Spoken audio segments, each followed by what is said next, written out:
Eh bien, on va essayer de donner un peu de sens au sujet qu'on ouvre à l'instant, qui est le rapport à la justice. Parce que Rémi Heitz, c'est pas n'importe qui. Rémi Heitz, c'est le deuxième magistrat de France. Donc, il a pris la parole ce matin sur France Inter, et ce qu'il a dit est tout à fait passionnant, bien évidemment, en tout cas à décrypter.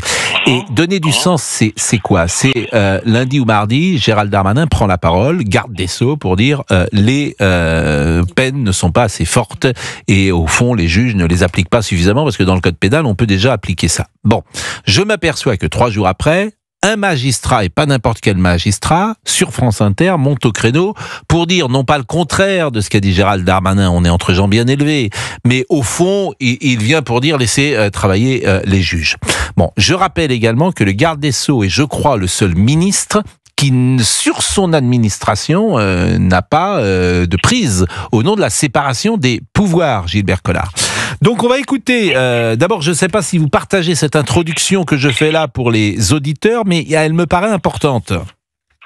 Oui, mais il y a un petit correctif qu'il faut apporter qui est de taille, c'est que je me demande personnellement ce que vient faire le procureur général dans la défense des juges, qui s'occupe des procureurs. Lui ne devrait avoir aucun rapport avec les juges. Il représente un corps de la magistrature qui est une partie au procès. Oui, mais je vous renvoie à la question. Alors pourquoi? Comment vous le décryptez? Je ne comprends pas ça. Je ne vois pas pourquoi le procureur... Il ferait mieux de se préoccuper du fait de savoir si les procureurs, dans les audiences où ils ont requis des peines qui n'ont pas été prononcées, ont fait ou non appel, par exemple. Ça serait pertinent. Mais le procureur, a priori... Le procureur, et effectivement, et le juge, ce n'est pas la même... Ça n'a rien à voir. Voilà, nous sommes d'accord, hein, c'est important de le dire pour ceux qui ne... ça n'a rien à voir, voilà, ça n'a rien à voir. Le procureur, le parquet, c'est une partie au procès. Bien voilà. sûr. Ouais. Alors, je ne comprends pas pourquoi le procureur général vient prendre la défense des juges du siège.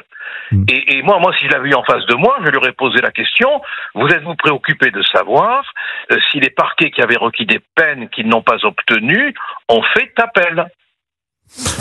Bon, je vous propose de l'écouter, Rémi Heitz, procureur général. Il était ce matin sur France Inter, et je l'ai dit, on en a parlé tout à l'heure sur CNews, moi je suis sidéré de ce que vous allez entendre, parce qu'il dit il y a un décalage très fort entre les images et la réalité des faits. Des faits, c'est ça qui est important. Mais les images qu'on voit, c'est les faits, d'une certaine manière. Donc écoutons le procureur. Je voudrais quand même m'inscrire en faux, de façon très catégorique, contre le prétendu laxisme des juges. Alors le mot n'a jamais été prononcé, mais c'est celui que vous entendez, monsieur le procureur. Les juges font leur travail. Quand je dis les juges, ce sont les procureurs et les juges. Il y a eu des sanctions individualisées. La difficulté dans ce type d'affaires, et moi je l'ai bien connu lorsque j'étais procureur de Paris il y a quelques années, c'est qu'il existe... Vous étiez notamment procureur de Paris au moment des Gilets jaunes. Au moment de la crise des Gilets jaunes. C'est qu'il y a un décalage très fort entre les images de ces violences vues à la télévision et parfois la réalité des faits que l'on reproche. Ce qu'on juge, c'est une personne, un homme ou une femme qui se trouve dans le box et à qui on impute un fait ou des faits précis, parfois d'ailleurs avec des difficultés de preuve parce que les enquêtes sont conduites dans des délais très courts et parfois les preuves sont relativement légères. Et donc c'est cette réalité-là qu'il faut bien comprendre. Bon, j'avais ce débat tout à l'heure avec Philippe Bilger. Le procureur dit, sans doute à juste titre, ce qu'on juge c'est un homme. Mais moi j'ai le sentiment aussi qu'on juge des faits, Gilbert Collard. On doit juger un homme dans des faits. Et ce qui est effroyable, c'est qu'on fasse la séparation de l'homme des faits. Et c'est ce que semble faire le procureur en disant que ce qu'on voit n'est pas la réalité de ce qu'on juge. Mais ça, c'est le fait de tous les procès. Quand on juge un criminel, on n'a pas le cadavre sanguinolent sous les yeux, ni les 20 ou 15 coups de couteau donnés à la victime. C'est le propre de la justice, ça. Bon, donc je veux dire, je m'excuse de le dire, mais c'est un truisme. Bon, il est bien évident que dans un procès, on n'a pas la réalité des faits. On voit pas la victime sanguinolente, le cadavre. Bon, donc il y a forcément un éloignement entre la réalité telle qu'on la voit et la réalité telle qu'on la juge. Mais on est là pour apprécier les faits. l'homme dans les faits, et non pas l'homme et les faits. Et je trouve très intéressant que le procureur, dans son langage, opère cette séparation entre l'homme, l'individu et les faits. Il faut juger l'individu, bien évidemment, ça c'est la base de la justice, mais l'individu en action dans les faits, et non pas l'individu et les faits. Bon, je disais ce matin, et je disais à Philippe Bilger précisément, la justice parle de plusieurs voies. Vous avez le garde des Sceaux qui applique une politique pénale, en tout cas qui veut l'influencer, puis vous avez 3 jours plus tard un procureur général qui semble dire des choses différentes. Est-ce que tout cela est normal, que cette prise de parole est normale, ou est-ce qu'elle traduit quelque chose ? Non, elle traduit. D'abord, rappelons quand même qu'au moment des Gilets jaunes, la justice avait été particulièrement répressive. Nous sommes d'accord. Moi, j'ai encore en tête. Ah, on est d'accord, hein. Donc bon. Oui, nous sommes d'accord. C'est pour ça, mais c'est pour ça que ça choque tout le monde. C'est-à-dire que tout le monde se dit quand il y a eu les Gilets jaunes, on a frappé sur les Gilets jaunes et on frappe pas de la même manière après les incidents du PSG. C'est ce que j'entends et c'est ce que je partage d'ailleurs. C'est ce que j'entends aussi. Alors, vous comprenez, quand le procureur général se mêle de la justice qui juge et non pas de la justice qui requiert, qui est la sienne, il parle de sérénité. Mais attendez, quelle sérénité ? La sérénité syndicale, la sérénité politique, la sérénité idéologique, la sérénité médiatique, la sérénité hiérarchique. Quand on entend le procureur général, on a un discours qui est révélateur qu'il n'existe plus aucune sérénité dans notre justice. Ça, et c'est ce qui fait du reste qu'on a des décisions qui sont parfois complètement aberrantes, parce qu'on est malheureusement parfois, je dis pas toujours, parfois, dans une justice crypto-idéologique, voilà, qui n'ose pas le dire, mais qui fait de l'idéologie. Par exemple, aujourd'hui, un détournement de biens sociaux est beaucoup plus grave, quelquefois, qu'une agression. J'entends ce que vous dites, on va marquer une pause. Je disais ce matin que les juges, est-ce qu'il est possible, et je posais la question plus exactement, est-ce qu'il est possible que les juges narguent le pouvoir après l'intervention de Gérald Darmanin et puissent prendre des décisions plus légères, précisément parce que Gérald Darmanin a parlé ces derniers jours et qu'il a souligné que ces peines n'étaient pas assez rudes. Ah oui, c'est une vieille histoire dans la tradition de la justice. Hein. Si on remonte jusqu'au XVIIIe siècle, les parlements s'opposent toujours au pouvoir. Hein. Et on peut parfaitement avoir des crises narcissiques judiciaires. Hein. Moi, je l'ai vu dans mes affaires, en réaction. Du reste, parfois, nous, avocats, il nous arrivait même de jouer. Oui, notamment quand mais c'est ce qui s'est passé ce matin. C'est ce qui s'est passé, et c'est ce qui s'est passé hier, parce que les journalistes ont rapporté que des avocats ont dit « Messieurs les juges, si vous prenez cette peine sévère, c'est que vous suivrez ce qu'a dit monsieur Darmanin, et ça montre que vous êtes à sa botte. » Voilà, moi je me rappelle très bien quand il y a eu la fameuse amnistie votée par les socialistes à propos de l'affaire Urbain, on plaidait, mais enfin quand même, vous vous rendez compte, d'un côté il y a une amnistie pour des crapules, et de l'autre les magistrats marchaient, hein. Forcément, vous faites votre job, vous les piqués. Donc, ils n'ont pas envie d'imaginer qu'ils sont à la botte du pouvoir. Bon, il est 11h04. Mais avant cela, je précise que Gilbert Collard est toujours avec nous. C'est vrai que 4 personnes ont été condamnées lundi soir à des peines de 2 à 8 mois de prison avec sursis, 500 € d'amende seulement. Audrey va pouvoir intervenir sur ce laxisme. Mais l'avocat que vous êtes, Gilbert Collard, est-ce que vous diriez qu'il y a du laxisme dans les peines que vous avez observées ces derniers jours ?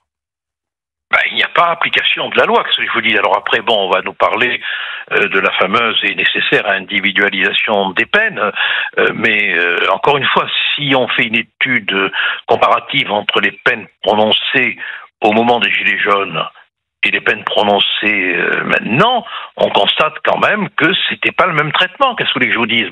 Je crois que des chercheurs devraient faire une étude comparative pour montrer qu'il y a une idéologie derrière. Mais en fait, c'est ça qui est intéressant. Ce qui nous manque dans notre discussion, c'est d'apporter des éléments précis à ce que vous dites. Absolument. Voilà. Moi, j'ai le même sentiment que vous. Je pense que d'ailleurs, c'est un excellent sujet sans être chercheur. On peut faire ça journalistiquement. J'ai envie de dire que c'est C'est même un bon angle de papier. Je trouve que vous pourriez être un excellent rédacteur en chef, Gilbert Collard. Oui, ben voilà, écoutez. Parce que ça, ce que vous avez dit est intelligent, ce qui ne m'étonne pas de vous, mais ce comparatif peut effectivement servir l'information. Alors, on est avec Audrey. Audrey, elle est auto-entrepreneuse à Lyon. Elle intervient régulièrement sur notre antenne et elle voulait commenter ce qui s'est passé, en tout cas ses peines. Bonjour Audrey. Bonjour Pascal, mais écoutez, d'habitude je suis énervée, mais là je suis dépitée. Vous savez ce que je suis en train de faire? Je suis en train de chercher comment partir de France en fait. Je sais plus quoi faire, ça m'angoisse. Là, donc c'était la finale. Samedi soir, on n'est pas sorti à Lyon parce qu'on savait très bien que ça donne un prétexte pour libérer les passions, quoi. On a l'impression que ça y est, on peut faire n'importe quoi parce qu'il y a un prétexte.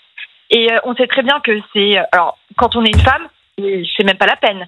Mais ce qui est dégueulasse là-dedans, c'est que tout le monde le dit, hein, je vais juste dire quelque chose que toute la France pense, c'est on a l'impression que la justice, déjà, elle est déconnectée, ou alors, comme disait Monsieur Collard, elle est dans une idéologie, mais surtout, pourquoi est-ce qu'elle est forte avec les faibles et faible avec les forts? C'est-à-dire que ceux qui utilisent la violence, et je vais vous dire un truc, c'est pas aider les jeunes, parce que je pense que les jeunes, ils se marrent. Alors toi, t'as pris combien? Moi, j'ai pris 8, j'ai pris 6 mois avec sursis, et ça les fait... Enfin, ils ne prennent pas conscience, en fait. Donc, comment vous voulez qu'ils s'insèrent dans la société et qu'on puisse vivre, pour le coup, tous ensemble, mais dans le sens sans tension, en fait? Parce que là, on est tous tendus entre ceux qui sont imposés comme des malades, qui font que bosser, et nous, on n'a pas le temps de se dire je vais aller faire grève ou je vais aller manifester ou quoi, parce que faut s'occuper des enfants, etc. Et puis, on voit des jeunes qui font n'importe quoi, on voit, ils travaillent... Il y en a, ils travaillent même pas, ils s'affichent sur les réseaux sociaux, donc ça aussi c'est lamentable la manière dont donc maintenant ils se moquent carrément de nous. Et puis il y a l'écart entre les peines encourues et celles qui sont prononcées. Et je croyais que la justice elle était rendue au nom du peuple. Mais je suis désolée, vous demandez au peuple, ils donneraient pas ça comme sanction, hein. Écoutez, votre témoignage reflète ce qu'on entend ici ou là, et c'est un témoignage effectivement éclairant de ce point de vue-là. Je voulais vous faire écouter ce qu'a dit Juliette Méadel, qui est ministre de la Ville. Elle était ce matin sur Sud Radio, et elle pointe la responsabilité des hommes. Les délinquants sont globalement des hommes. C'est pas un scoop, ce que je suis en train de vous dire. Non. Mais c'est précisément pour cela que je souhaite qu'on redonne du pouvoir économique aux femmes, parce qu'elles doivent avoir leur part de la décision. Pourquoi? Parce que elles assument, parce qu'elles sont Mais comment plus faire responsables. pour donner du pouvoir économique aux femmes? D'abord en leur donnant la possibilité de travailler tout en ayant des enfants. Et dans les quartiers, il n'y a pas assez de crèches, il n'y a pas assez de services publics de la petite enfance. Je ne sais pas ce que vous en pensez, Gilbert Collard. Ce que dit Madame Méadel, d'ailleurs, n'est pas forcément contestable, mais je ne sais pas si ça a un rapport avec le sujet dont on parle. C'est encore grave. D'abord, il faudrait donner aux femmes le pouvoir de ne pas porter le voile, ni la burqa, ce qui serait une bonne chose au passage. Bon, hein. Ensuite, ça n'a absolument aucun rapport avec le fait que des jeunes ou des moins jeunes, du reste, aillent tout casser à l'occasion de n'importe quelle occasion. Je vois pas ce que le pouvoir économique des femmes pourrait faire dans l'envie qu'un abruti peut avoir de défoncer un abribus. Bon, mais ça c'est une espèce de délire idéologique, voilà. Bon, on veut caser le pouvoir économique des femmes. Alors on l'insère dans n'importe quel discours. Ça aussi c'est une maladie de l'époque, hein. Pour caser une idée d'une manière complètement insolite, on la met au milieu d'un débat où elle n'a pas sa place. Mais ça fait partie de la confusion générale, hein, de la confusion mentale générale dans laquelle on vit, hein. Écoutez, je vous remercie Gilbert Collard. Merci beaucoup.